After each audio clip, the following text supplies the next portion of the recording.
What's good, everybody? It's DL Saint.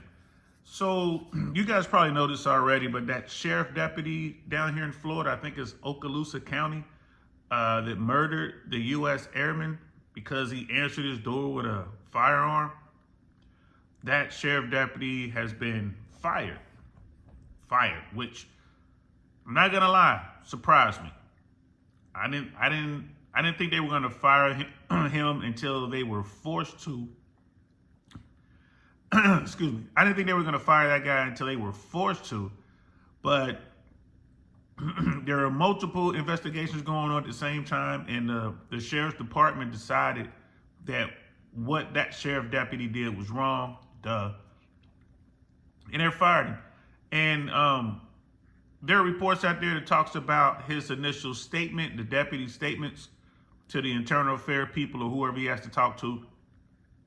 And they were curious as to why he decided to fire his weapon at this young man who answered the door with his weapon pointed down, his firearm, which is legal in America.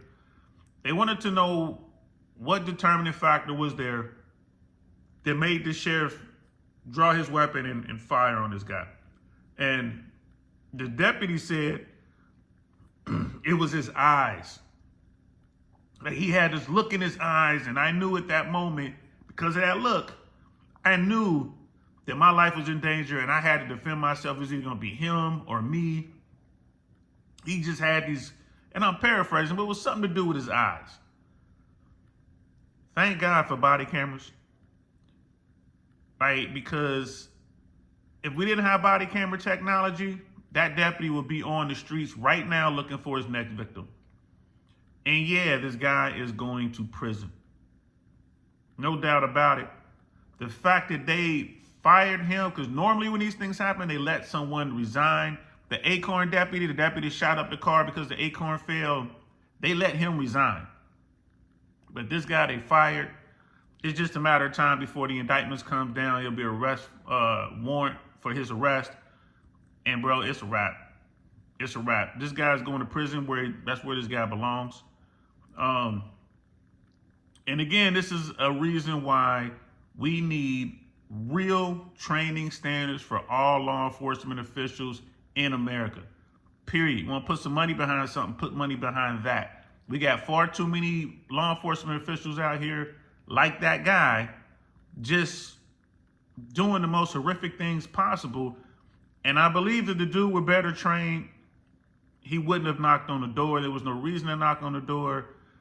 We'll probably do a show about this on I Really Want to Know podcast, guys, at some point.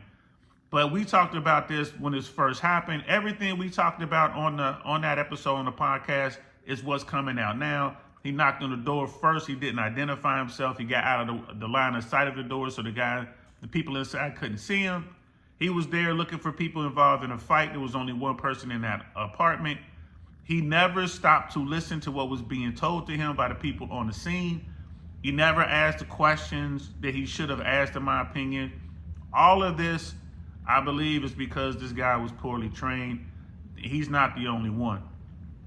So, yeah, I just wanted to throw that out there, man.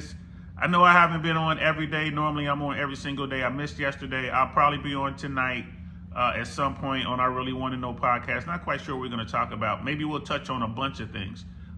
There's a lot going on right now. It's just a lot to talk about. It's a lot to talk about. So maybe we'll just go and do kind of like a roundup of the past, 6 or 7 days.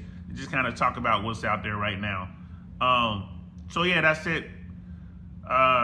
Let me know in the comments below what y'all think, man. I'm off on this. I really believe that law enforcement officials need more training. There needs to be a national standard set, and they should get paid more. I really believe that. I'm gonna keep hammering that home. I really do believe that we can avoid a lot of this senseless violence if we have better trained officers. Condolences goes out to that officer in Minneapolis who was lost a few days back. Not sure if any training in the world could have helped him in that situation. He went to help someone who was injured, and the person he went to help allegedly drew a weapon and fired on him. I mean, there's just nothing you can do in those type situations. That just sucks. But you know, that's why people review these sort of things. You review it and you try to see if you can, you know, use that as a training tool to help other officers who might come across that same situation. They might approach it differently. Just crazy out here, man. It's crazy out here. I'm DL Saint. I'm gonna talk to y'all later. Peace.